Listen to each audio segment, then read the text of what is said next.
Hello and welcome to Movies, Films, and Flicks. I am Mark Hoffmeyer, and joining me is a man that bleached his eyebrows for this episode. It's Jack Austin. It's absolutely right. Man. You can't even see them. You look good, man. Thank you. A little scary. I'm not going to lie. A little scary. But your commitment to doing this crossover event between the Alter Ego podcast and Movies, Films, and Flicks. Now, my first appearance on the Alter Ego podcast, we talked about the Fantastic Four from the 90s and Yes. Shark in Venice, and we did Which One is Better, which might be one of the weirdest episodes. And it was beautiful, but I feel like now we're ranking the Thor movies, but you could have done totally something random for your first Movies, Films, and Flicks appearance. You could have been like best Jello eating scene in cinema, Jurassic Park. Oh my word! Yeah. Jurassic Park is definitely up there. That's- You get a high quality jiggle of the Jello in Jurassic Park. Does she eat the Jello or does it just jiggle? She drops it. So I don't. Yeah. So we'd have to look up other Jello scenes. There's plenty of them out there, I would imagine. Yeah, I mean, I bet there's a post out there on Screen Rant, like top 15. Wait, 5 best Jello scenes and 5 worst. Everything's about lists anymore, right? And no, Hook has got a good Jello scene, doesn't it? When they're throwing the goop at each other. Yeah. What's the movie where the thing gets put in the Jello gets put in the stapler gets put in the Jello? Is that Office Space? The Office. Oh, The Office. Oh, The Office. Oh. Yeah. Yep. So it doesn't count for movies. Oh man, see, we're close. Yeah.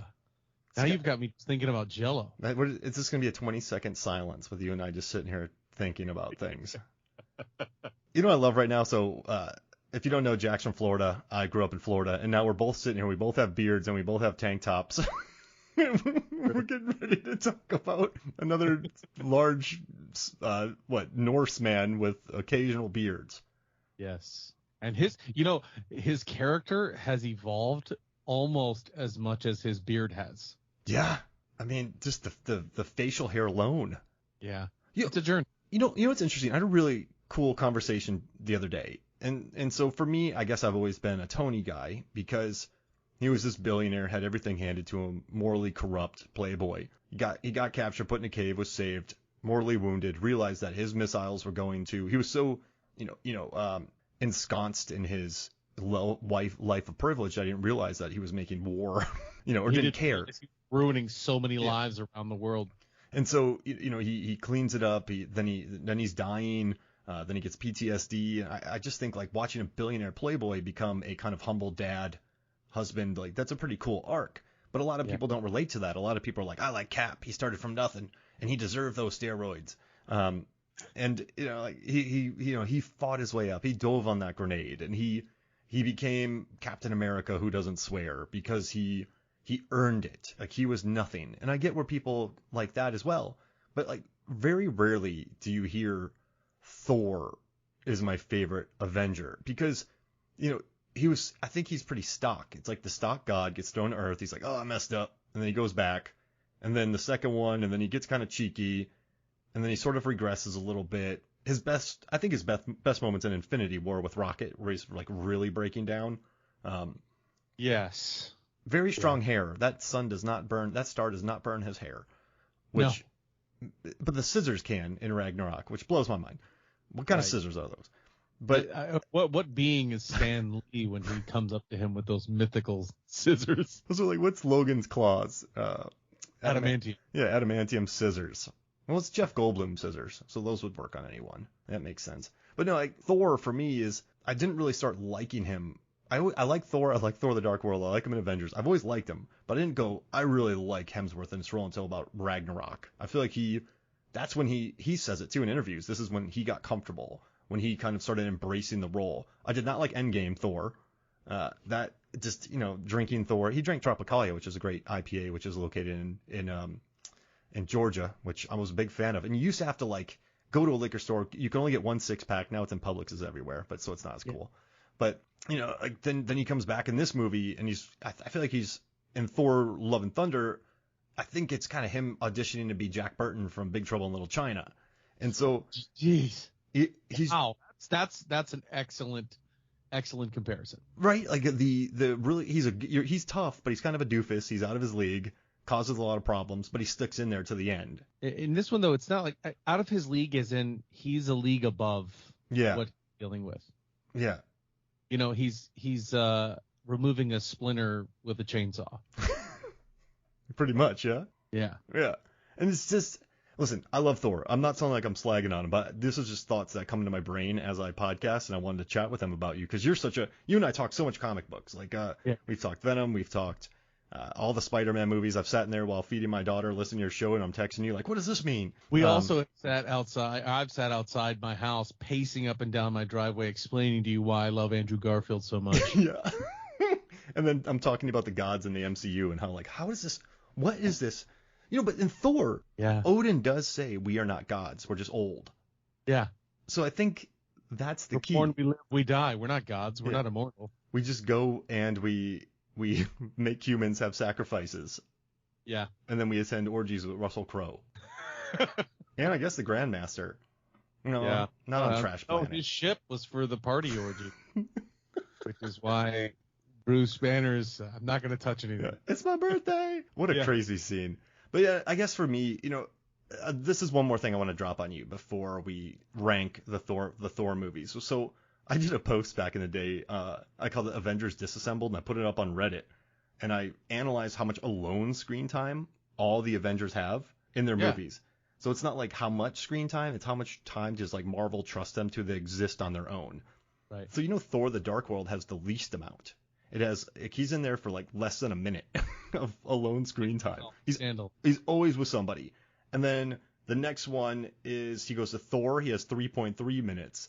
Thor Ragnarok, he has 5.83, and that's not like that's in the lower half of all. Like in Spider-Man: Homecoming, Tom Holland has 20 minutes. Like in Iron Man, Robert Downey Jr. has 16.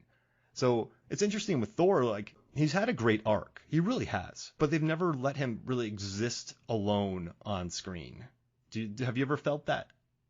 I have. Thor's also, his mythology is very rich with characters and people that he surrounds himself with. And, he's God level. So you would imagine there's always something or someone around him, either, some sort of Asgardian servant or, he's always this big spectacle. And everybody else is kind of just a person. And so, they're left to their own devices more often than I imagine quotes God would be. That makes sense. I mean, he always has the Warriors 3. Up until Ragnarok. They just get iced. I can't believe they came back. I can't believe Ray Stevenson and Zachary Levi came back. Right. Paycheck. Well, you know what? I would. How many days am I on set? I'm going to Australia. Yeah. I get royalties. Every time it plays, I get money. All right, book it. Yeah, I'm in. Yeah, I'll get stabbed. Is Kate Blanchett going to be there? Can I hang out? Can I watch her? Stabbed off screen, or am I there? Yeah. Can I hang out by her trailer and not like in a weird way? Just talk to her about craft. That's something that Thor as a series has done too. Is they've had trouble giving notable characters their just desserts, if you will. They don't give them their moments, and the Warriors 3 are the prime example because if you're a Thor comic guy, those people are together a lot. Those internal battles, they're always fighting together. And those are kind of his crew, these guys that are always with him when there's a big fight for Asgard. And, in the comics, every time there's an Odin sleep, all the enemies of Asgard show up at the gate to try to take over. And it's Thor and the Warriors 3 and all these other guys out there fighting and keeping them at bay until Odin wakes back. And Rick is with them. Right. I don't know who I just Rick made up a character. Okay, yeah. Dale. Tucker and Dale. Asgardian. I love that movie. These college kids are killing themselves. They have so much lore, and there's people out there that really feel for the Warriors 3, and then you see them in Ragnarok, and it's boom, boom, boom. Not even a mention. Thor's not even back like, hey, where are my best friends in the world? Yeah. Taika did not care. Taika comes in, gets rid of Odin, gets rid of Asgard, gets rid of just about everything in that movie, and just wipes them all out. Taika, he was not interested in Thor: The Dark World. And all right, so how about this? Let's get into our rankings, and we can cover each movie as we go. So we can do it two ways. We can each talk about our rankings, but I also combined our rankings to form a top 4. I love it. All right, so the number 1 movie that we had is Thor: Ragnarok, because I put it at 1, you put it at 2, so it got 3 points. The second one is going to be Thor, first Thor, which was, Absolutely. 2011 Thor, 2017's Thor Ragnarok's number 1, 2011 Thor's number 2. In third place is 2013's Thor the Dark. And then in fourth place is Thor Love and Thunder, which was released this year in 2022. Now, one thing I love about our conversation, we're not going to be two dudes yelling about Thor, because I enjoy all four of these Thor movies. If they were on right now, I would sit down and watch them. Like I rewatched them for this. And you know what's the best part about the Thor movies? When you combine all the runtimes, they're under 2 hours. The average runtime's under 2 hours for these movies. And so they zip by. They're fine. They're totally fine to watch. Good pacing. They move right along. But I do agree, though. I was looking at Rotten Tomatoes, and so I was looking at Rotten Tomatoes and IMDb just to get a good measurement of fans and critics. Like Thor Ragnarok's number 6 on IMDb of all the MCU films, which I love. But then you have to go to 20 to get to Thor, and then you have to get to 24 to get to Thor Love and Thunder, and then 25 Thor the Dark World. So, I mean, the only movies that are lower are Captain Marvel, Black Widow, which is insane. I love Black Widow. The Incredible Hulk. Does not get enough justice. No. I absolutely love that movie. Man, it's so rewatchable. And I think we talked about this. I had a hard time with it because I really wanted to be like a send-off for Scarlett Johansson, because she's like a beast as an actor. She's great. But then I was like, well, she's a producer on this. And she wouldn't just sit there and go, okay, guys, like I'll take a background role. She was clearly cool with what they did on this. So bringing in Florence Pugh, bringing in Rachel Weisz, like bringing in Stranger Things, because I can't think of his name right now. David Harbour, Olga Kurylenko, Guardian, baby, Red Guardian. Like just bringing in them, like, but it's so fun, man. Like that's such a watchable movie. And then Eternals, which is last, which kind of stinks because Chloe Zhao swung making that movie. And I don't think a movie that tries to swing should be ranked lower than an Incredible Hulk or an Iron Man 2, which didn't swing at all. I agree. The Eternals suffered from nobody knowing who the Eternals were. And then swinging with characters that nobody knows that you're swinging with. And that was the challenge there. And they have so many great people in that movie. That's a key word. So many. Yeah, and it's hard to keep up with, and there's not many relatable stakes in that movie. There's not a lot to relate to. Yeah, like we could either kill billions because we're immortals, or create billions or kill billions. And that would actually make sense. So those movies where like we can't let one person die. Yeah, but 8 million people are gonna die. Yeah, but if we let this puppy die, we're worse than all of them. So you're like, what? Like that's when like emotions rise because you have a real quandary there. But this one's like, hey, billions live or billions are created or billions die. Right. Yeah.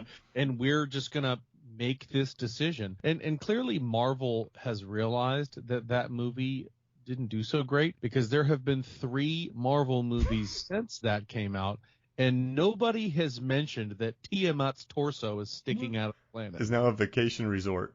Right. No, it's in Atlantis. Put him out and made him a Spirit Halloween.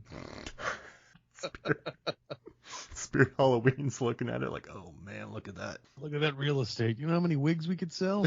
Year round. We'll do a Christmas store. We'll do a Halloween store. We'll go seasonal, baby. We could actually keep some of our excess fake blood in there. Oh man. The parking lots with plenty of parking? Plenty. Everybody could park in the palm of his hand. There's going to be car commercials filming there, like Land Rovers are going to be driving all over them. T-Rat's elbow. I've got a deal for you. But yeah, I mean, like Black Panther and Spider-Man were introduced in Civil War. Yeah. And then you move on to them. But you're right. Eternals, like, hey, Chloe Zhao, introduce 40 new characters, throw in Kit Harington. Give us right. Questions of humanity, provide us with these characters, and then I get it, but I still like that. I still like that swung. And the only movie that was like that swung was Guardians. Yeah. And Guardians is another one where not a lot of people knew anything about Guardians of the Galaxy. Not a lot of people knew any of those characters. They hadn't really even been developed by Marvel, but you have James Gunn, who swings with a smaller crew. Yeah. Smaller crew, bigger scope, and you get people that you actually care about, because they don't all have superpowers. They aren't all omnipotent or omnipresent, where they're everybody in the Eternals just seems sort of sentient and calm and amazing, and then you've got Rocket Raccoon, who's Can I have upset. that leg? Can I steal that leg? Yeah, exactly. They're more relatable. Yeah. And you know what's brilliant about Guardians? You get Chris Pratt in the beginning dancing, wonderful way to set it off. But then you get that chase scene in the beginning, which puts them all in the same room and puts them in prison together. So then almost right off the bat, you have your team formed. This isn't one of those movies where you got to go to 8 different countries looking for Angelina Jolie and then looking for cult leader and then looking for different people. Like you, Sprite. Yeah, Sprite. You don't have to go 8 different places. That takes an hour. You just chucked them together and then stuck them there. And everywhere else you go, you feel like the story's kind of starting over. Okay, now I need to learn about this person and who they are and what they're doing. It's just like you said, you got to go find Angelina Jolie, then they go find Kingo, and he's a movie star, and you got to get him involved, and it just got a little clunky after a while. And you have Train to Busan, that awesome guy who is... I freaking love him. He's awesome. He was my favorite of the Eternals, actually. Great face puncher. He makes great pizza. Gilgamesh? Yeah. Gilgamesh? Well, I know I'm just calling people by, like, I called Barry Keoghan a cult leader. Yes, and he's now the Joker, too. Oh, man, I just recorded a commentary for that with DJ Valentine. It's on Movie Films and Flicks. 3 hours of us talking about the movie. Oh, man, there are so many that I could do. I have a lot of folks from Alter Ego that are wanting to do that with Deadpool, who's now on Disney+. You should do a Deadpool commentary. I'd listen to it. It's great. It's great. And I love that movie so much. Speaking of movies that swing. Yeah. I mean, the whole movie's him going like, oh, man, I can't show myself to my girlfriend. And then he shows himself to his girlfriend. She's like, you should have just shown yourself to me. And he's like, oh, whoops. But it's still funny. And I still love it. I know I just hated on it, but I love that movie. But that's what you got to do. Take a very simple concept. Look at Iron Man. It's a very simple concept. Like, dude gets kidnapped, becomes a better man in iron. Like Deadpool, like Black Panther's a hero journey, Aquaman's a hero's journey. Take a very simple concept that's very relatable, such as Deadpool, and then build a movie around it. Because then you have the concept going all the way through that you can follow, and you can add in tons of fun stuff. Mm-hmm. Same with Captain America. Weak guy, relatable. He's powerless. He then gets power and takes on the bad guy. Beautiful. And, Thor Ragnarok, to a certain extent, what I love is, he's gone around, he's kind of become the best version of himself. Comes back to Earth to find his dad. He battles his sister, who it's very Scream 3, bringing a new family member in the third film. But it's interesting too, because in the original comics, Hela is actually Loki's daughter, and Loki has tricked her into becoming the queen of the underworld, the god of the dead. So it's not just a sister. It's not the sister at all. So for those comic fans out there that know that, it was kind of like, wait a minute, what? And then that she's traveling the universe with Odin, you're just kind of going, no, she's not. For the purists out there. The reason I rank, well, let's get into the ranking. I got a lot to say about Ragnarok. Yeah, let's do it. I mean, listen, Ragnarok for me was such a breath of fresh air from when it kicked off to when he's in the cave with Surtur, and Surtur's dumping expository dialogue. He's like, hold up. And the chain has to spin around. Like, you know what I love too is that doesn't kill the scene though. That's just funny. Like, that joke has a point in it to like interrupt Surtur. Like, Thor does not care about him, and that's why that works so well. And he's like, so if I cut your head off and I bring it back, like, then you can't do this. And you have a lot of plot in that moment, but you also get a new Thor at the moment, which I love. It's a brilliant opening. You also get the first ever fourth wall break of Thor. Oh no, Thor's in a cage. You're wondering how's he gonna get out of this, and you're like, oh, I'm okay. We're talking to Thor right now.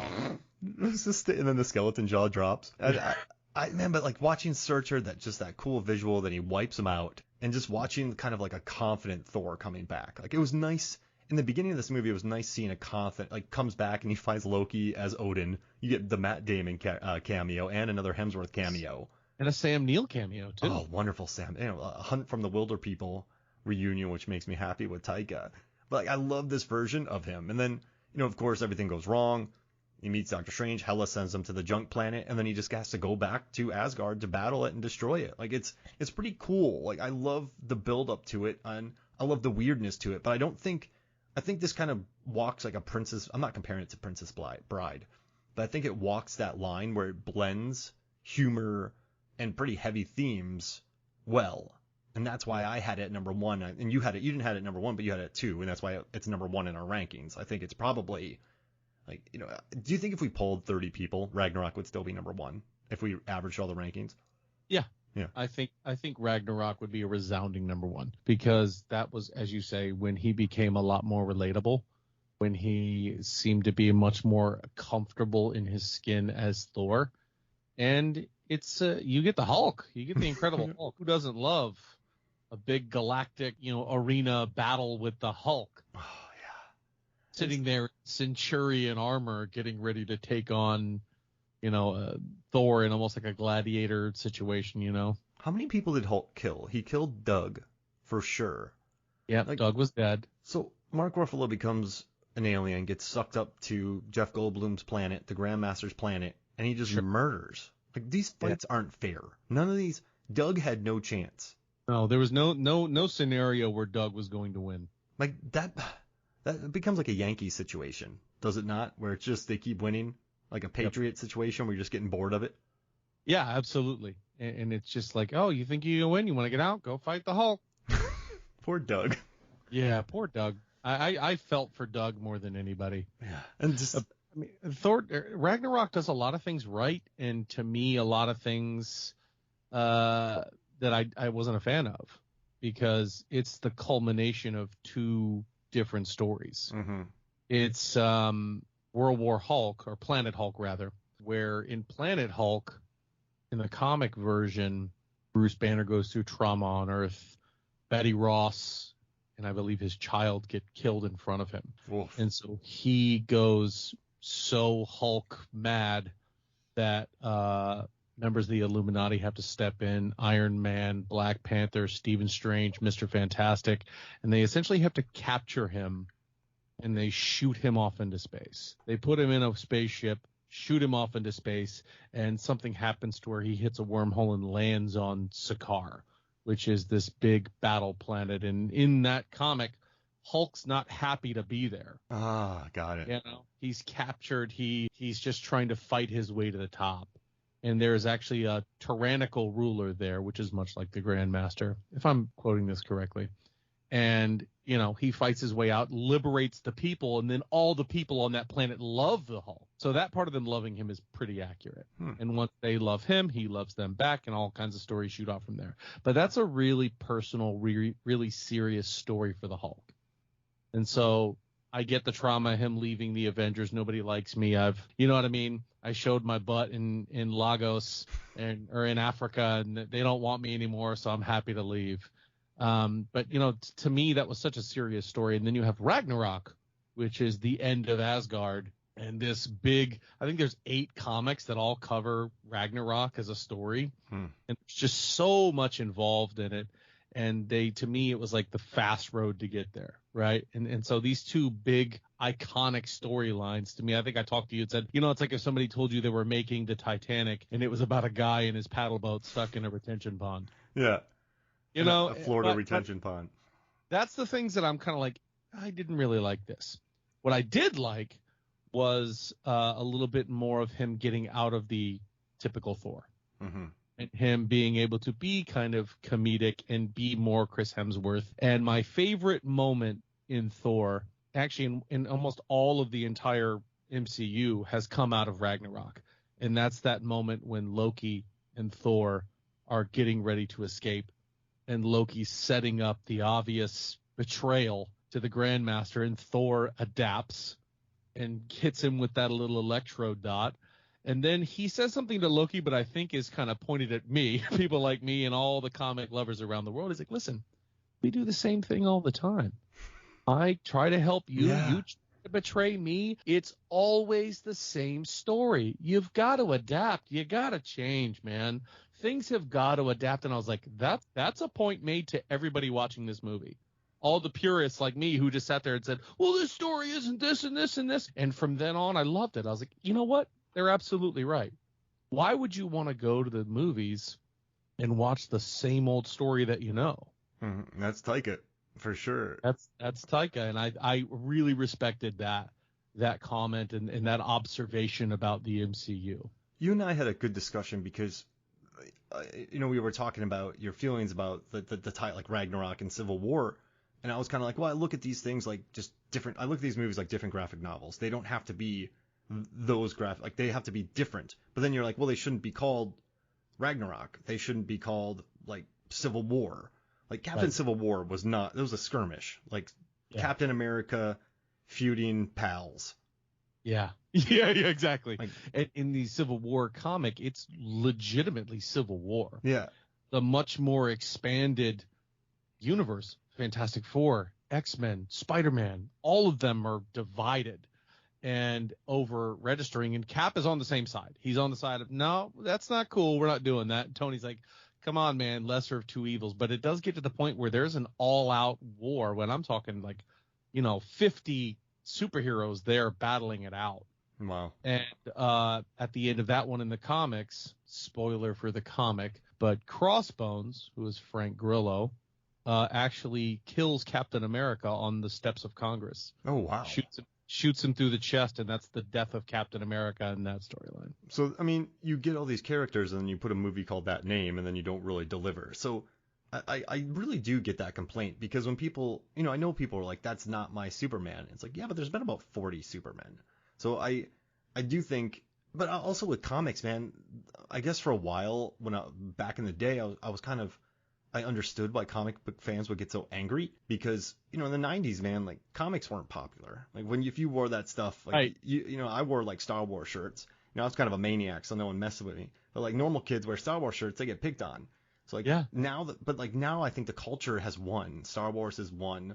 Marvel has won. So all these people who are kind of mad about this, it's like, guys, you won. Just enjoy the ride. Like this. Right. That's one of the things I say too, is when you're complaining, it's like, listen, did you get a chance to see Black Panther and Iron Man and War Machine go to war with Spider-Man against Captain America and the Winter Soldier and Wanda Maximoff, the Scarlet Witch? Are you kidding me? Mm-hmm. Be happy with what you got. Yeah, I mean, what we got was pretty great. And I mean, they're not going to kill each other. It was still like a good battle. And I know people complained about the fight in Ragnarok. It was just two buddies fighting each other. But I think the tone pretty quickly establishes that it's just going to be two guys. Hulk isn't going to kill Thor. Thor isn't going to kill Hulk. Hulk isn't going to kill Thor. They're just too strong. Right. So they're just going to beat the crap out of each other. And then their bond that they form about raging fires and also with the introduction of Valkyrie, like Tessa Thompson's introduction into Thor Ragnarok. Now, what I love about this is it's the third film in a franchise. So normally when new characters, remember Lost, when new characters were introduced, people were like, I hate them immediately. Get them out here. Get them out of here. Like, who are they? Why are they here now? But Tessa Thompson, she walks off drunk, falls off a ship, and then you immediately go, I love her. Like, in a good, like, this character is amazing. This character is, like, Tessa Thompson showed up, looked like, played an awesome role, and then sort of was able to go away. It's like a perfect performance, great way to bring in a character, and she's with him. She's with the Revengers for the rest of the film, tossing Korg. I mean, you have a bunch of new characters, and even Hela. I think, why I think Ragnarok works a lot better than Thor: Love and Thunder? My wife and I were talking about this. Like, Christian Bale is really good in Love and Thunder, but he's in another movie. He's in a better movie. He's not on the wavelength of Love and Thunder, but Cate Blanchett, she got the campiness of it. She got the tone right. So when you go back to her in Scourge or Scumbucket or Scourge, yeah. Scourge. Sounds like three Pauly Shore names from his movies from the 90s.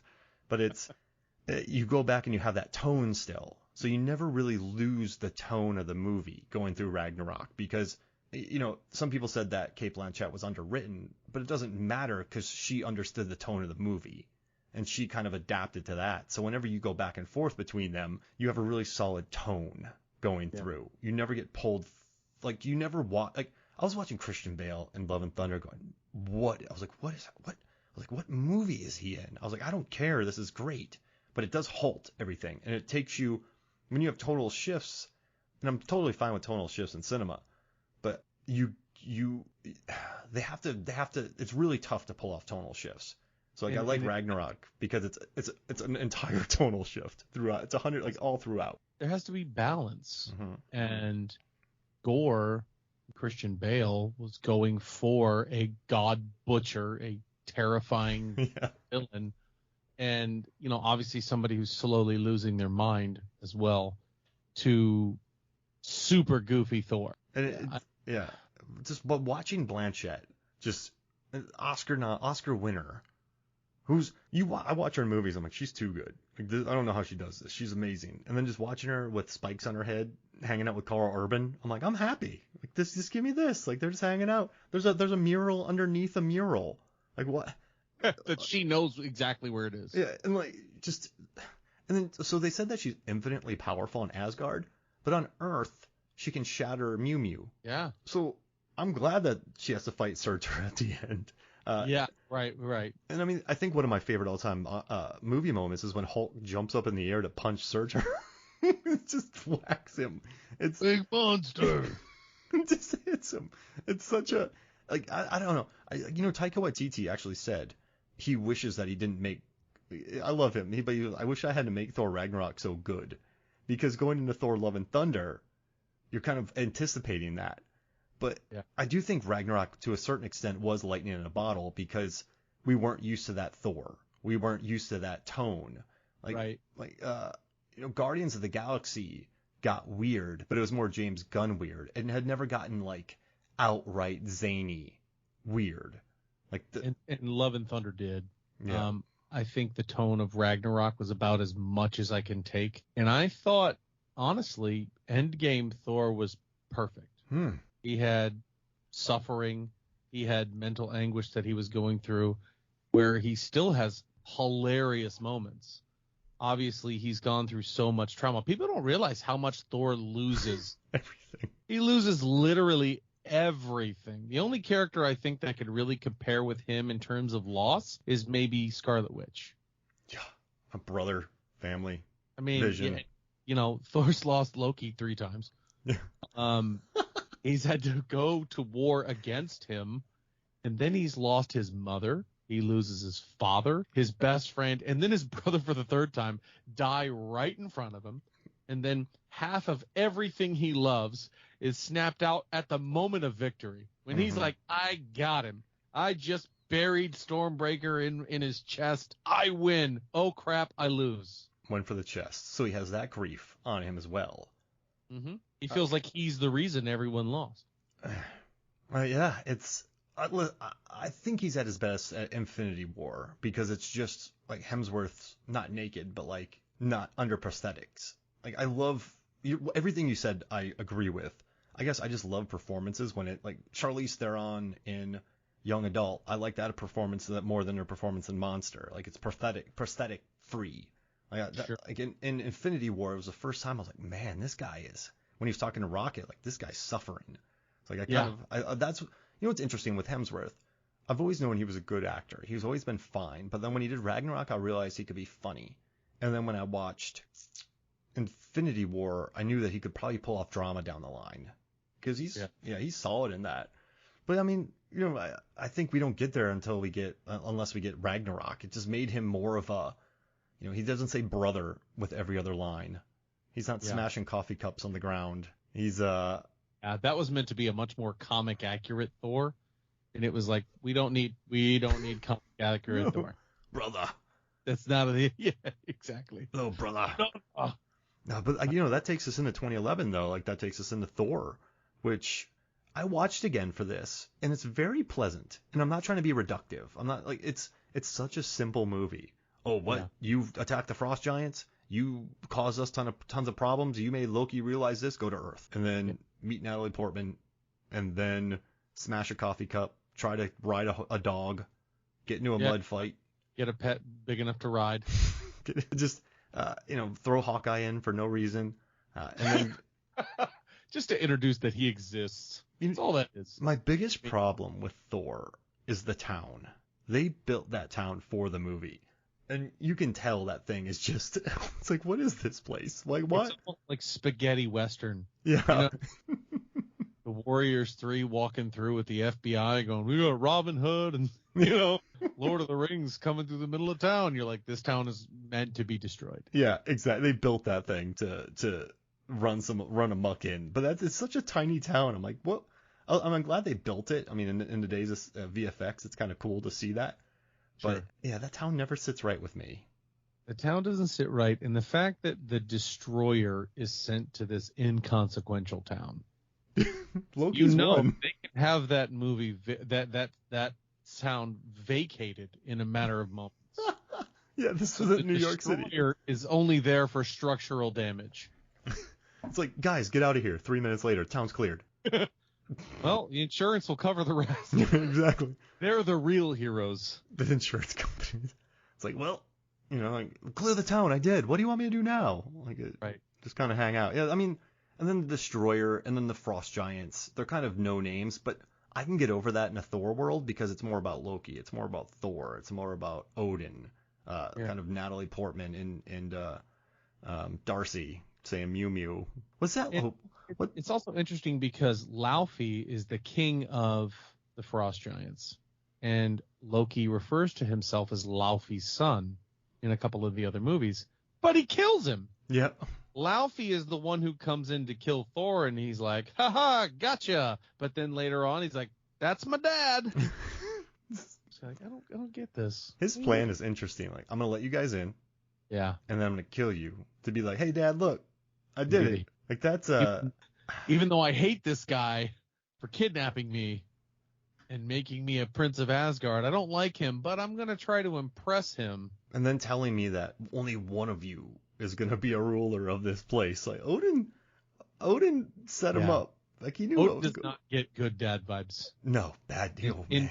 In almost any of the movies, actually, in none of the Thors is Odin dad of the year, because in Dark World, he's like, get your girlfriend out of here. She doesn't belong here. I don't know why. You're all powerful. You're Odin. I don't know why it's such a problem that she's here, but she has to go. She's like a goat at a dinner table. Thor is actually now that he's after Thor 1, he's got his head on his shoulders.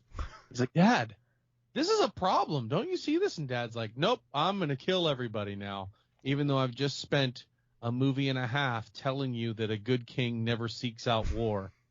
But now I'm seeking it out. Yeah, let's do it. Yeah, Thor. Yeah, Dark World. I guess since they're 2 and 3, we can kind of combine them since they feel so close together. But it's the thing about Thor, it kind of felt like a filler movie, but I think it did some important things where it introduced. Well, you know what Thor had to do though, because we had the Iron Man movies, we had Captain America. This is opening up to space. So yes. I think maybe making it so Shakespearean was a smart move. I mean, it's paid off because people can relate to that. They're like, oh, brother, like, oh, brother. Game of Thrones, I think, was popular at the time. You kind of had that kind of vernacular, I guess, but then bring him to Earth, take away his powers. So then immediately you're not in space anymore. So it's like space exists, but you're on Earth now. you're here. We're introducing you to us as Earthlings and seeing how you interact, how powerful you are, what your abilities are. And then, once you gain your powers and all your smarts, you'll go back to Asgard and we'll trap you there. Exactly. So, I mean, it's smart storytelling, right? It's like, okay, now there's a wider world, but we brought him to Earth, put him in flannels, had a mud fight. Audiences won't be like, what is this? Yep. I saw Dune in the 80s. It sucked. We get a great Phil Coulson interaction with Thor. Where are you from? Chechnya? Yeah. People like you get paid well. Yeah. Mercenary. Yeah. You just beat up a bunch of trained people. Don't tell me you're off the street. That jump kick, though, I mean, listen, it looks cool on screen. Never worked. No, he had the high ground. When someone jumps like that, just take a step back. Yeah. Or sidestep, or literally anything. Brace your feet and watch them kick off of you into the dirt. I see you punch heavy bags, so we're not just two jabronis talking about that. No, trust me, I've taught martial arts for a long time, and in no scenario would I ever tell somebody leave both of your feet for a drop kick. Like if you have a running start and the person has their back to you all day. Like not this trained guy who's bigger than you. Yeah. Even though you have high ground. And then like he had whopped that dude in the head multiple times, but then a flying kick with not much momentum I mean, he is a god, and he is Chris Hemsworth, but Yeah, but at the time he wasn't a god. that's He was true. Just a guy. A burly dude. And actually, big shout out because his alter ego before that is actually Donald Blake, and he has a human alter ego, and he gets the power of Thor in the comics. He's not always Thor, so Donald Blake was kind of his avatar. Oh. So that's why when they're like, "Oh, this is my associate Donald Blake," that's a good nod to the comics. Oh, I didn't even see. I'm not a comic guy. I just read X-Men, and I bought that time. I bought comics because of their covers. I was like, that's a cool cover, and I never read it. Like I Turok still- 1, I'm like, I need this. I'm going to show this to you right now on camera. I know our viewers can't see it, but I bought this comic purely for the cover. It is Punisher 44. It's him, the Star-Spangled Burner. He is holding the American flag while it's on fire and being shot at. I've never read this comic. The art is so good. I had to purchase it. Yeah, I got you remember X-Men 280 through 290 with Storm in the Rain and like Bishop, and like that's some of the coolest cover art I've ever seen. I love that run so much. I think there's probably like I don't know. I liked Wildcats. What was that brand for a while? Who were they called? Wildcat? X-Force? Oh, X-Force is like kind of like the Black Ops of the X-Men. That was Sabretooth, Omega Red, Deadpool, Wolverine. Yeah, it was a good one. Good cover art. I just bought Turok, like Deathstroke. Deathstroke. Oh, Turok. Yeah. I have Turok 1 shooting an arrow at like a raptor. I'm like, I'm buying it. I'll spend my allowance on that. Who cares? But yeah. That's how I actually got into the Berserker series, which is created and produced by Keanu Reeves and is now getting 2 seasons worth of anime. Ooh. Yeah, it's going to be an interesting one. The covers on that are really good. Berserker. Yeah, I bought Star Wars ones too because of their covers. I had Wizard magazine. Then I ended up working for Wizard. That was pretty cool. But it's yeah, I mean, but okay. So I think we're in agreement that Thor, Marvel was in such a young phase, they kind of had to bring him to Earth. Right. Yeah. And then get Natalie Portman involved. They had to introduce him to people that he cared about on Earth so he'd have a reason to come back. Mm-hmm. And there's enough funny moments when he gets drunk with Stellan Skarsgård. Yeah. He keeps getting hit by cars. It's like really cheeky. Yeah. Him in the mental institution. Oh, yeah. The psychiatric ward of the hospital, that he's there for 10 seconds and gets out of 4-point restraints with no problem. Yeah, and just saunters out and gets hit by a car. By them again. By Natalie Portman. My favorite line in that movie is when they knock Thor out. And he's like, can you knock him out next time, like when he's in the car? So we don't have to drag him in? Yeah. But yeah, I mean. She's been so good. Portman? I forget her name. Not Portman. Darcy. The one who said that line, Darcy, yeah. Yeah, Kat Dennings. She's a beast. She's in WandaVision now as well. Or she was in WandaVision season 1. She's starting to branch out in the MCU, and I'm glad to see more non-superpowered people get crossovers that aren't Nick Fury. So I think I've told you this, but I came up with like my personal best Avengers. And a lot of them come from Thor, the movies. So I would put Pizza Papa from Doctor Strange. Oh boy. Because I know you're a big fan of Pizza Papa. Oh man, he needs his money. He's gonna get his money, and on that planet, food costs money. And he can beat himself up for 3 weeks. Yes. And be fine. Then we're gonna go Luis from Ant-Man, Darcy. He belongs on all those lists. Darcy from Thor. Then I have Valkyrie from Ragnarok, Korg from Ragnarok, because I just love the Darcy Valkyrie Korg. Three of my. Well, actually 4. So then I have Mantis from Guardians, because she's just funny. I think she's great. She was on Thanos' head, keeping him like still, which is pretty powerful. Yelena from Black Widow, Scarlet Scarab from Moon Knight. I hope she pops back. And then I have Daredevil, Alligator Loki, and then you're gonna love this, Agent Jimmy Woo from Ant-Man. Interestingly enough, let me talk about Agent Jimmy Woo, because he is going out in the universe too. He's not just Ant-Man. He was in WandaVision. Mm-hmm. He's actually going to be in an animated series that was just announced at Comic-Con. Have you watched the What If series at all? I watched, 75%. I think I stopped watching with the zombie episode, which is 3 or 4. You did see the zombie episode? Yeah, I did. So the Marvel Zombies is getting a continuation. Oh. A lot of the people from your your Avengers squad are in Marvel Zombies as main characters. Yes. So that's what I want. Yeah. So in this team up, that's going to be the survivors of the Marvel Zombies, which is a continuation of the What If episode. They're going to have Yelena. They're going to have Kate Bishop, which that crew. Oh, she's great. Oh, yeah. I could watch them do anything. Yeah. They were so funny, so charismatic. I just love their back and forth. Are you finished? I can go put hot sauce. That's my favorite. Mac and cheese. You know what? I'm adding Kate Bishop to my list, too. Haley crushed it. So Yelena, Kate Bishop, Jimmy Woo. Yes. Is on the list. Shang-Chi. Oh. Kamala Khan. Yeah. Death Dealer, who's the guy in the mask in Shang-Chi. Oh. That's training him and beating him up. Oh, that's cool, yeah. He's one of the survivors. Red Guardian, Oh. who is David Harbour, Stranger Things. And Aquafina's Katie from Shang-Chi. She's in it as well. Oh, man. See, that's a fun cast right there. That is a fun cast. And they're going against Zombie WandaVision, or Zombie Wanda, Zombie Ghost from Ant-Man 2, Hawkeye, Abomination, which Abomination doesn't get enough respect in the MCU, but hopefully they do him well here. Tim Roth is awesome, Marvel. man. Oh, yeah. We got to talk about She-Hulk at some point. I am beyond excited for that one. Legless Captain America, Icarus, and a lot more. But that show looks like it's going to be incredible. So you like things that swing? This is swinging. Yeah. Like there is going to be a biker gang of Skrulls that are just manning a gas station. There's going to be rogue Black Widows that have made their own faction of survivors. I am so on board for Marvel Zombies. Yeah, give me that. I love zombies. Like I go anywhere I walk, I'm like, how do I protect? Like, how do I live if zombies run in here? Like everywhere I go, like I would just stay at a Costco. That's like the perfect place. Big bay doors to close. The prison idea is good. Prison? Yeah. Yeah.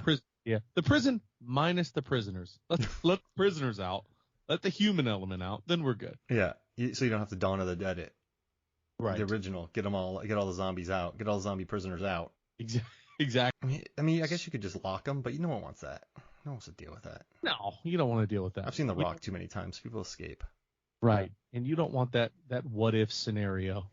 So can we talk about for the last, you had Thor: The Dark World as number 1. I had Thor: The Dark World as number 4. The reason I had it at number 4, and I'm just dying to talk to you about this because I feel like I've never met anybody who's put it at number 1, where I still enjoy it. It's 100 minutes long. It's 90 minutes without credits. It's credibility putting it at number 1, but I like it. I mean, live on the edge, man. That's what I do. Well, not with this list. I did well.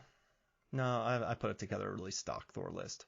So I like your style. But for me, Thor: The Dark World, it's 90 minutes. It's fun. But Alan Taylor doesn't like it. I mean, this is a guy who came in last minute for Patty Jenkins. He said that he's really distanced himself from it. Chris Hemsworth has distanced himself from it. Natalie Portman has distanced herself from it.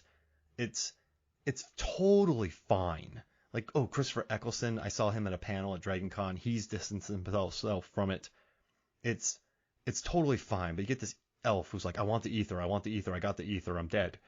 You have, at the end, they're like, we have this Oscar-winning actor, Natalie Portman. Let's just give her a remote control and have her run around pressing buttons and just slapping people. She's slapping people in that movie and just pining over Hemsworth. And it's like, Portman, you're a Harvard graduate who's won an Oscar, and you're a scientist in this movie. Like, it's cool. Like, you spent 2.5 days with Thor. And then that other one, you'll be all right. So it's interesting. It's interesting that when we go to Ragnarok, Thor, who's this big serious guy, gets a little goofy, and we're like, "This is great. This is wonderful. I love it. This is the best Thor." But when Natalie Portman does it on the other side in Ragnarok, and she gets a little bit silly, which all of these movies talking about gods that shoot lightning out of a hammer, it's all silly. We look at it like, what are you doing? You know what I mean? It's interesting when you look at it like that. No, you're right. I think they tried to loosen up her character a little bit, but I think everything was so rushed and there's so many script changes that it never felt consistent. Like it felt like an antiquated idea just to have her slapping people. Yeah. Does that make sense? Like we got to make her funny. Have her slap Thor. Have her slap Loki. Yeah, it's not. It never felt too organic with Portman, and I know she can be funny. So I just think the whole movie. So from what I've read, I pulled this. I did a episode about this for another show, and I had to pull a ton of research. And like the director said that, everything, like there's test screenings, and then there were some reshoots, and then he said that Joss Whedon came in, did an entire rewrite because it wasn't working. So he had to come in. They said he came in and saved the movie, made them more light. So this was originally a darker script, and then they brought in Joss Whedon to make comedic punch-ups, which it always worries me when you have a very serious script and then you do punch-ups, because it doesn't work. No. It doesn't work because that's that whole tonal shift that you're talking about, is you're trying to set a specific tone and then you're throwing things to throw it off. So either commit or maybe look at the entire tone. I think Ragnarok, the reason I give it such a high score is Tom Hiddleston. Yeah. Tom Hiddleston in that movie is easily my favorite character. He's the guy that I think deserves all the credit for why I like it so much, because he's in prison. He doesn't want to be there. Mm-mm. He's just kind of like resigned himself to the fact that he's lost. And he's sitting in prison talking to his mother, who, he's even having conflicts with Rene Russo, which Rene Russo, man, she's so good. The best, yeah. Lethal Weapon. And he's trying to play that Loki character, the trickster. I don't care. I'm the best. Blah, blah, blah, blah, blah. I deserve to be a god. Yada yada yada. Blah blah blah. And then all of a sudden, they expose him. He's angry. He's telling the immortal elf guy who took the little thing in his chest and became Elf Hulk. Yeah. Oh, take the stairs to the left. Go cause a little trouble. Who cares? And then obviously it's his fault that things go so incredibly wrong. And then all of a sudden he's forced to be himself. He's forced to drop the facade. Thor's up there like, hey, I need you. I know you're not this trickster god right now. I know you're upset. We've just lost our mother. I know this is very serious for you. And then he does drop the magic, and you see that he's just a wreck. Mm-hmm. And it shows that he has these deep feelings for people, and you just kind of feel for Loki in that moment. Oh, I love that scene when you see that his room is tossed. He's sitting in the corner. I think that's probably the best moment of the movie. And I remember walking out of this in 2014, and I remember kind of making a joke that every time Loki's on screen, there's just a guitar solo. Like, you could tell that the director, everyone involved, kind of knew he was the MVP. And that's kind of why Thor has the least amount of alone screen time of any person in any movie, because you know who the hot hand is. I think it's interesting in that movie in Thor: The Dark World how much they rely on Loki, who is he's easily the best part of that movie, and then Jane and Darcy and Mew Mew and that intern and Selvig, like they get the intern of the intern. Yep. It's funny though, because Thor. So Natalie Portman gets quirkier, Kat Dennings gets quirkier, then she has a quirky intern, and then Selvig's quirky. So you have a bunch of quirky people running around in this picture. One of them. Yeah, Thor's the one of them. I mean, but there are some good bits. I love when he puts his hammer on the door hanger. The subway scene, I think, is really good when she bumps into him. Like, that's when the movie's at its best. But then at the end, it's, the one thing I do like about Thor: The Dark World is, and someone brought this up to me, it spent a lot of time on another world, which is kind of nice. Like, it definitely goes to Asgard. It goes to Dust Planet. It has the wormholes that shoot people all over the world. So I think that was nice. It kind of expanded the universe. If the fighter jet in one of the 9 realms. Yeah. Oh yeah. That was cool, right? Like there's some cool stuff that goes on. And I mean, listen, Eccleston's my favorite. I'm a big Doctor Who fan, but I love Eccleston the most just from his one season. I'm a hipster, yes. But I love him. But it's like, knowing they casted him, I was so excited. But like Malekith gets lost in it.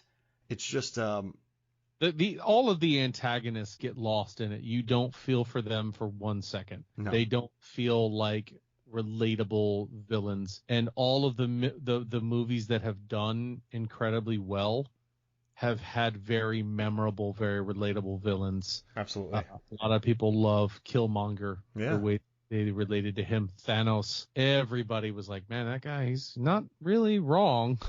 Yeah. I mean, the way he's going about it is bad, but he's not really wrong. and then Shang-Chi. Oh yeah, Tony Leung. Yeah, he's amazing.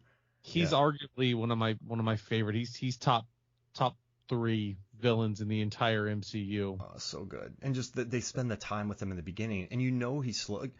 Marvel's really going towards this thing where people are slowly being driven crazy. So you have Wanda with her book, you have Tony with his rings, you have Gore with his sword. It's like, yeah, they're not totally evil. They're just being drawn. They're just being made evil. Yeah. But you make a great point, though. I mean, Thanos. Like, should we make the world better? Like, Steve is like, there's whales swimming through. Yeah. Like, what is happening? And then Killmonger. You understand what Killmonger is trying to go for. Also, I went back and watched Iron Man, and Jeff Bridges was running that company for so long while Tony was just a maniac.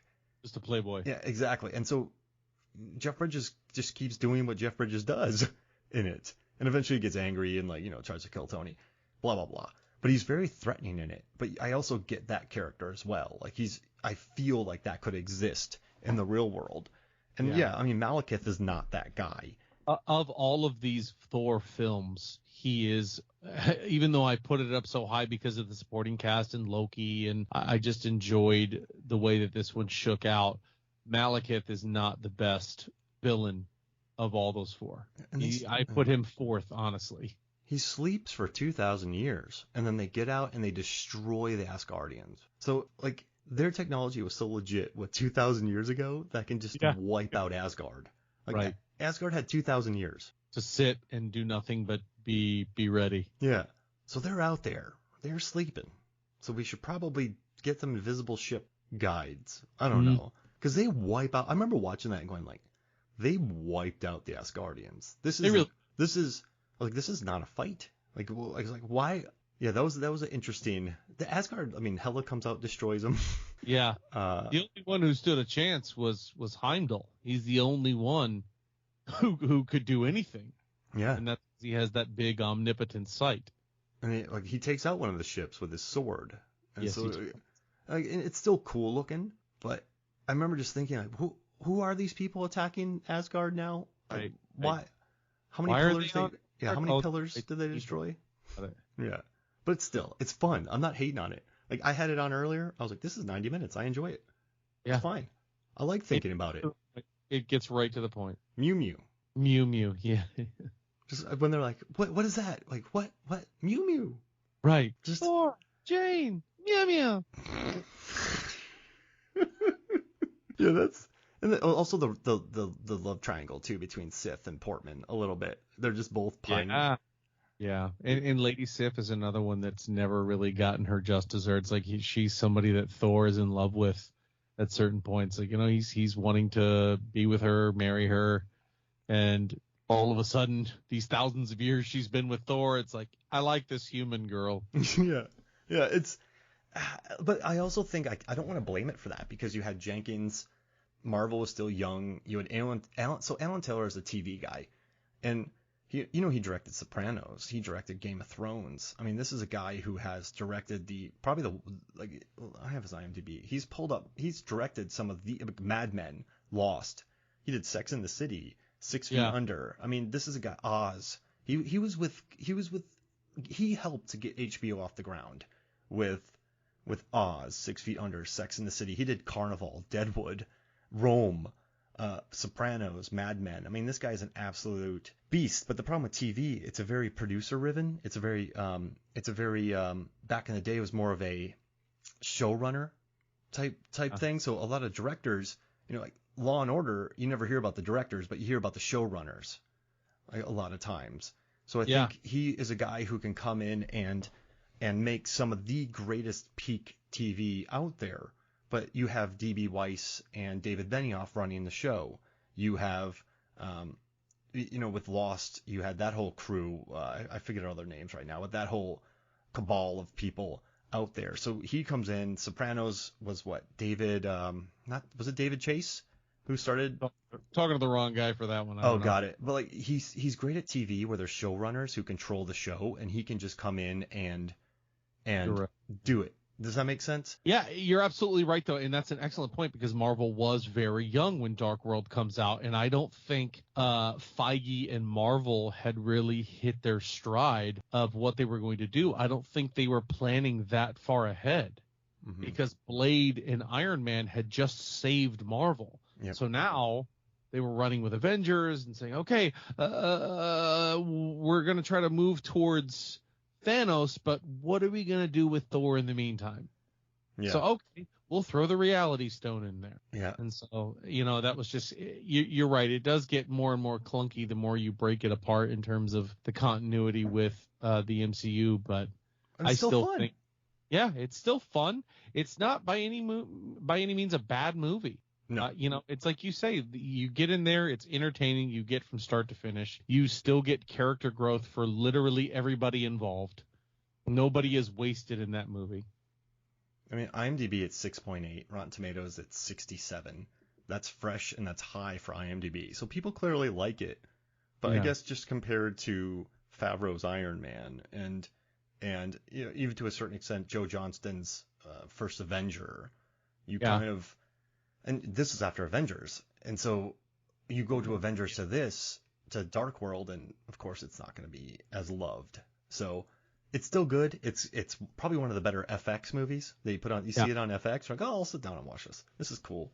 It's also suffering from like sequel stigma, right? Like when you get Iron Man 1, he's discovering the suit, he's discovering purpose, he's moving on. You don't know what to expect from him. So in Iron Man 2 or Captain America 2, which I think Captain America really hit it out of the park with Captain America 2. But Iron Man 2 and Thor 2, it was hard to improve on that, right? They were reinventing the wheel. You had an idea of what was going to happen with both characters. He's Thor, he's the god of thunder. Nothing's really going to stand in his way. Yeah. And it's just, nothing's going to stand in his way. You need to figure something out. But then you make the power, like the villains are so powerful in Thor the Dark World, but then they're not.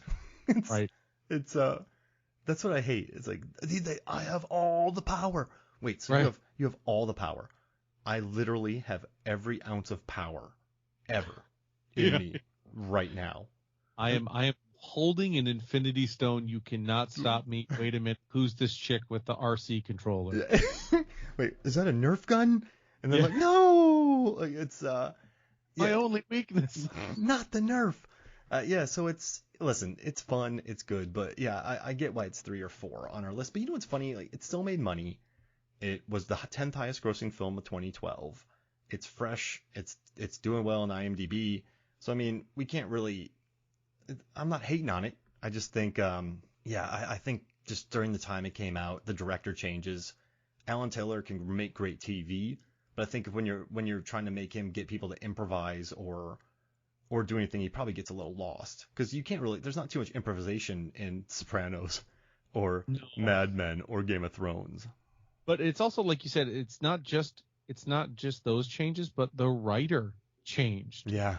I mean, there was an original script that I'm sure everybody's like, okay, we like this. And then they brought in 3 different people. And sometimes when it's 3 different people writing a script, you get 3 different tones, 3 different feelings. Mm-hmm. And then you get punch-ups. Yeah. So, I mean, it shows, but it's still good. It's a miracle it's as good as it is.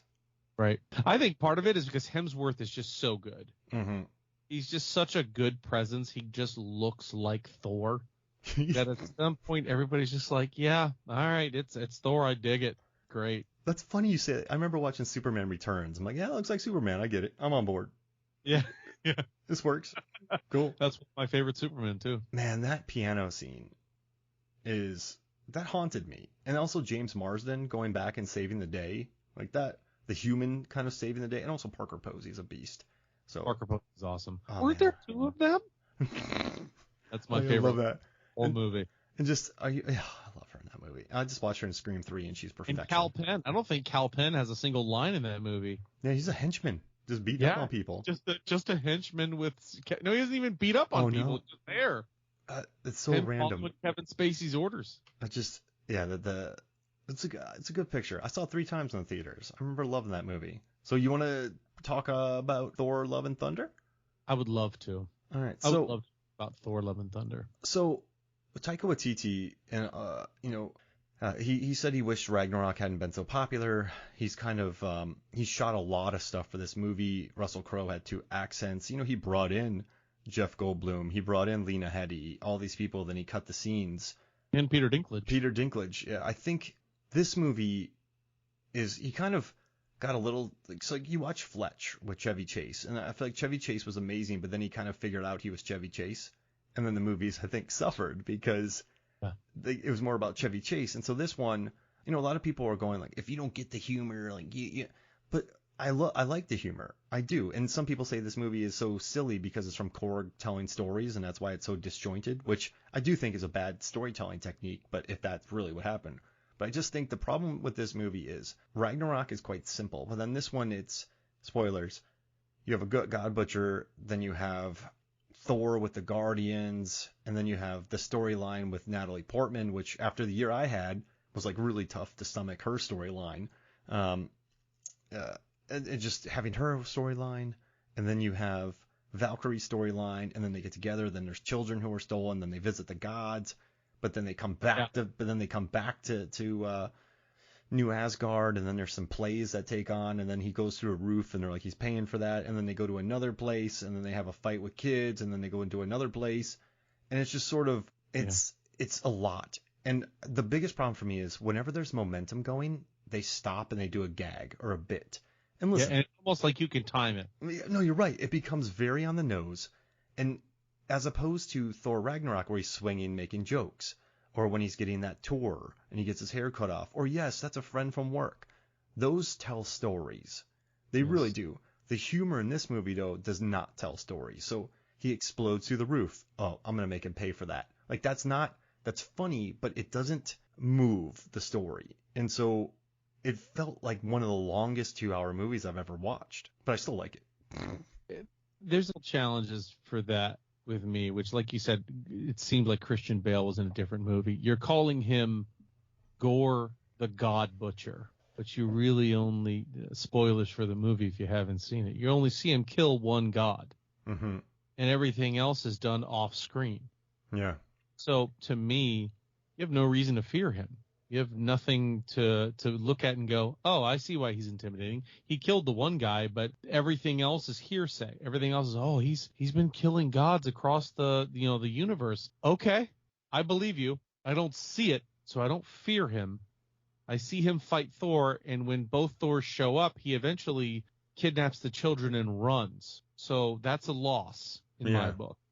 You're not putting that intimidation in. My biggest problem is this movie has some potential for some serious tones that they could really cash in on that they don't. In homage to serious characters, again, spoilers for the movie, Heimdall has a son? What? Yeah. Heimdall has a relationship? This pregnant wife of his survived Endgame, and now he has a child? And he's Thor's best friend. And then Thor's like, okay, it's Heimdall. I know Heimdall. I knew how to communicate with him. I know how to communicate with his son. And I just want to put in the relatable stakes of your best friend is essentially family, right? You have your best friends in the world, and you consider them family. Like my best friend. I call him my brother. He comes to any of the events that we have. I love him.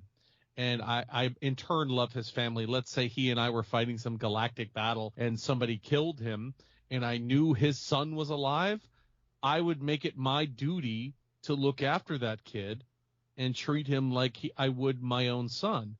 And Thor is just kind of like, I know where you are, but I'm not coming straight to you to come get you. Mm-hmm. I'm just going to have a cheeky comedy moment in the cage with you guys, and then I'm going to go ask for help somewhere else. Where you see a situation like that, and it suffers from that being Heimdall's son, because now I'm like, why aren't you going? I'd be like, listen, buddy, I'm making a few calls to every Avenger I know, and then I'm heading exactly where you are. Mm-hmm. And he's kind of like, I'm going to go talk to Zeus. Enjoy that cage, know? Yeah. And even going and seeing the gods, I mean, it doesn't do much. I mean, maybe it sets up Hercules for later, but it's there's just not much momentum in it. You know what, though? I could watch. Now that I've watched it, though, I think there would be a perfectly fine put on and just watch now and enjoy. Quick film, good laughs, good performances. I mean, I think Tessa Thompson's cool. I thought like the costume design is really cool. I think she looks awesome in that movie. I also the production design on Earth too is quite flat. And this sounds like I'm hating it, but I just think it's a movie without a lot of direction, and it does meander a bit, and it does kind of fall in love with the improv of the bits. Whereas Ragnarok had a ton of improv, but I just felt like it. I don't know. I just felt like it hit more naturally. So I mean, listen, I don't know. It's weird though. I sound like I don't like God, Love and Thunder, but I enjoyed it. I just think, I'm all about Guns N' Roses, but it just felt like the Led Zeppelin sequence from Ragnarok, and so I left the theater feeling good about it. But a lot of people are like, they just don't understand. It's like, no, I understand Taika Waititi's humor. Like I understand. I was a huge fan of What We Do in the Shadows. I had watched Eagle vs. Shark before anyone knew what was going on. I was a big fan of Flight of the Conchords. And so when he blew up, I was just so happy to see that happening. And so, I want to keep seeing him blow up and make, win more Oscars. But I just think this movie felt a little, he didn't have anything to prove. He wasn't scared. Remember Ragnarok? He said he was scared. So like, he just wasn't scared this time around. And I think it affected it I think they had a great time on set. Yeah, right. They had a fun time. It was great to make it. They're all going to love it. They're all buds. But, I think it suffers from the same kind of sequel stigma like I was talking about with Iron Man and Thor 2. Is like, that Thor, Taika directs a certain way. You have a certain amount of expectation. So some of that humor that surprised you in Ragnarok really doesn't surprise you here. Yeah, no surprise. No, it's coming. And actually, there was a moment that was reining me back in. And that was when Korg gets blown up. Yeah. I was like, okay, so now we've got a legitimate issue between the rest of the gods and Thor. And he's really going to separate himself, and yet he's lost another close person to him. Mm-hmm. So now this is something we can lean on. This is something we can drive forward for the rest of the movie. Korg has now been a victim of this monstrosity trying to get to Gore, and then he's there and he's back to just being comic relief. I'm like, dang. Yeah, like the journey that they took when he's talking to Stormbreaker, which is my favorite part, the relationship between them. But like, you have Portman talking to him, and then you have Valkyrie talking to Korg, and it's just, I don't know what happened with that movie, and it, I don't think it's making much money. It just didn't feel as alive. Like I watched Doctor Strange 2 and it felt alive to me. This one it furthered literally everything. Yeah, and now this one is it's not like I'm hating. It's crazy, but I still walked out of it with a smile on my face. But it's for me, the silliness was just way too over the top. It took me out of the movie. Yeah, and it stops the momentum. And a lot of the things that you're meant to care about is just meant to, in the movie, the way they portray it is just meant to be understood. Mm-hmm. Like I talked about, like Gore the God Butcher. If they showed him going to a couple places, and I'm not saying it needs to be a play on words, a gore fest. I don't need to see him chopping people up, but you need to see legitimate gods fearing him and not wanting to deal with him, instead of having Zeus say, he can never find us. We're here. We're in our secret hideout. He can't get here. Who cares? Yeah. There's no shadow monsters. Like, come on. Also you have God the Gore Butcher, but then he sends in shadow monsters, and you're like, oh no. Right. And oh no, vengeance. And in Highlander, the Korgan, you see him killing people in alleys. You see him hunting. You know how bad he is. So when Duncan MacLeod has to fight him at the end, the Korgan killed Sean Connery, like that guy, and then he killed the dude in the alley. Like, he's a very scary Highlander. Exactly. So when they fight at the end, you're like, this dude's killed his friend, this dude's killed his, and you have that momentum. So yeah, I do think they definitely, and maybe they have more of that, but Taika just cut it. And he's not going to do a director's cut. He said director's cuts are stupid, but I love him still. I kind of agree sometimes. Like, if you're going to make that and that's your cut, then that's your movie, release that. Yeah. If you make a movie, though, and the studio intervenes, I get it. But if you make a movie and you cut it and you release it, you don't need more. It's interesting with Gore because he has a lot bigger arc in the comics. Obviously, it's a one movie. I'm not trying to say that they should everything be comic accurate, but again, they have this character and they have so much potential. You know, he comes from this planet, and they portrayed that where everything comes from the gods. You know, his wife and his daughter both die, and they're in this desert area, and he buries and has this meaningful moment, but then he just kind of abandons all hope and comes across two gods, much like they showed in the movie. And in that, both of those gods, one of them is dead, the other one's dying, and that god asks Gore for help. I want you to help me. I'm dying. I need your help. And Gore is just disgusted with the fact that somebody he's relied on his whole life, his daughter gave her life to because they were praying and being good servants of the gods, you know, and then and begging for help from him. He's like, you never helped me. Why should I help you? My family's dead now because you didn't help us. So he kills him, and that sword is actually called the All Black, which has very serious tie-ins to Venom, but they don't mention that. Tom Hardy's out. Tom Hardy's out of the MCU. That sword belongs to the god of the symbiotes. Oh. Yeah, his name is Null, Knull. There was just a massive run of Venom about Null, and that's his sword. So you're just kind of like, oh, okay, what are we doing here? Oh, man. They don't mention that. They don't mention Null. They just mention that it's a corrupted sword. I was like, man, so much stuff you could have just nodded at. You don't even need to give it its own thing. Just acknowledge it. But I know with copyrights and characters being owned by different studios, it's hard to do that right now. Oh, yeah, because Sony, and then, yeah, that'd be a nightmare. Like, we don't want another Morbius, guys. Let's, that's the first Marvel movie that's come out with any sort of continuity that I have not seen. It's, okay, so it starts off and you're like, oh, this isn't so bad. And then Matt Smith shows up and you're like, this is pretty good. And then there's a subway fight. You're like, that wasn't bad. And then it just loses you. It just dives off and then, so when it ended, my wife and I both knew exactly what happened, but we both looked at each other and just went, what? Like that? Like we follow, but really? Like it, oof. Hey, so how about this? Before we get out of here, I want to know your top 5 MCU films. Oh my goodness. Why would you do that to me? Top 5. Wow. Holy smokes. One of them has got to be, does it have to be in any particular order? Nope. Okay. I'm going to go ahead and say Guardians of the Galaxy Volume 1 is up there. Infinity War is up there because of the loss, right? You can put the TV shows in it too. Oof. Netflix as well. I'm not going to do that. I'm not going to do that. That's way too complicated. Because I loved Loki so much, and there's so much content to go into that. But anyway, what have I got so far? I've got Infinity War and Guardians. And Guardians of the Galaxy. Ant-Man and the Wasp is in there.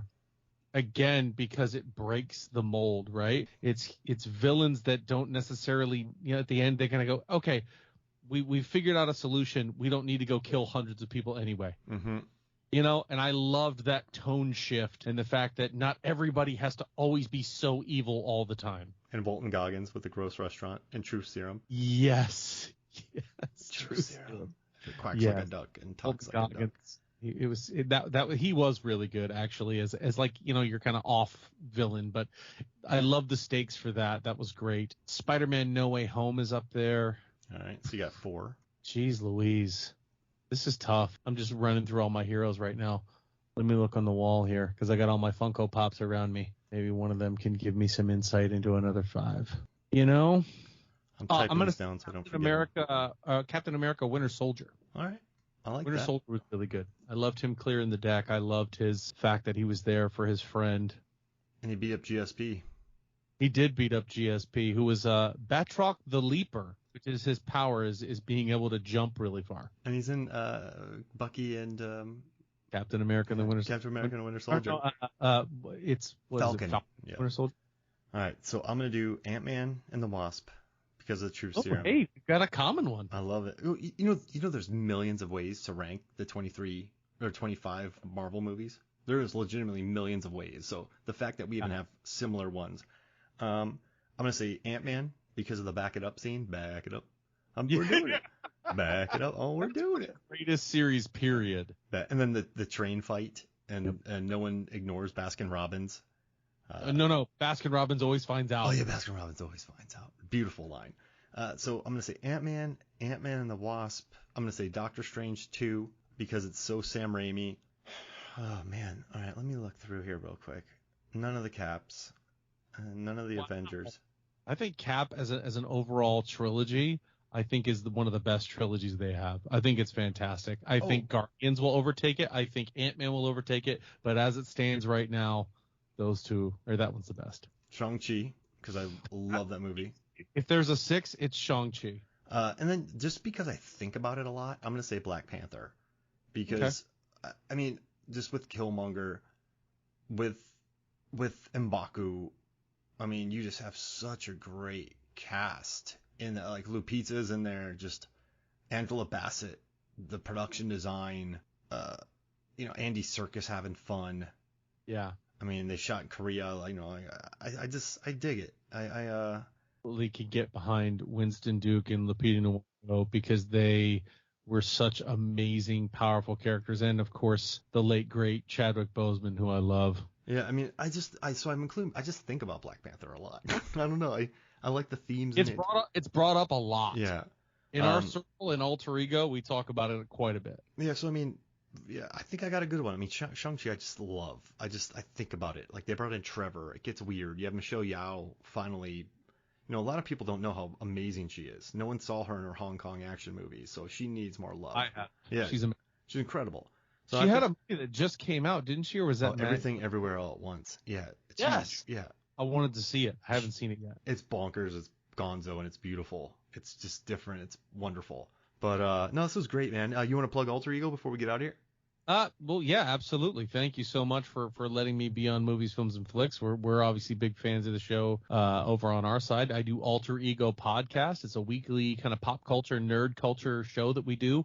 We cover DC, Marvel, comics, video games, any popular movies that are coming out, and just kind of any of those evolving news stories we talk about it. We recently talked about Miss Marvel.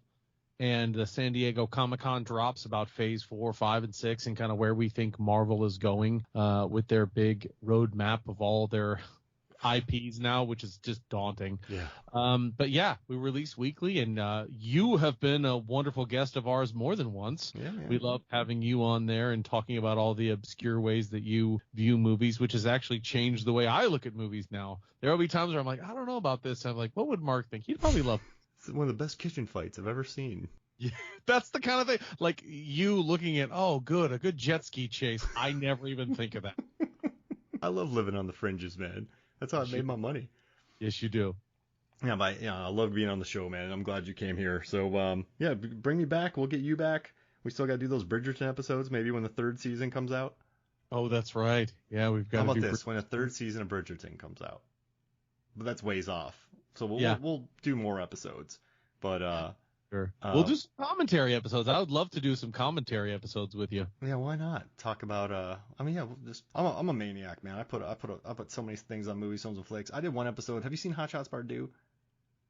Hot Shots Part 2. No, I don't think so. So they did a spoof on Rambo where he puts Charlie Sheen puts his hands in this guy. Oh, yes. I've probably seen this, but go ahead. Charlie Sheen is fighting a guy, and this guy puts his hands in glue, then he puts his hands in acid, then nails, and he's ready with his fists, and then Charlie Sheen takes his fists and puts them in caramel, and then sprinkles and gummy bears, but the whole crowd is like gummy bears, sprinkles. We did entire episodes where we're in this situation, what would be the most lethal candy that we could put on our fists? That was an entire episode of Movies, Films, and Flicks. That's a great one. I have to say it's either Jawbreakers or what's the crunched up lifesavers. Yeah. Peppermints.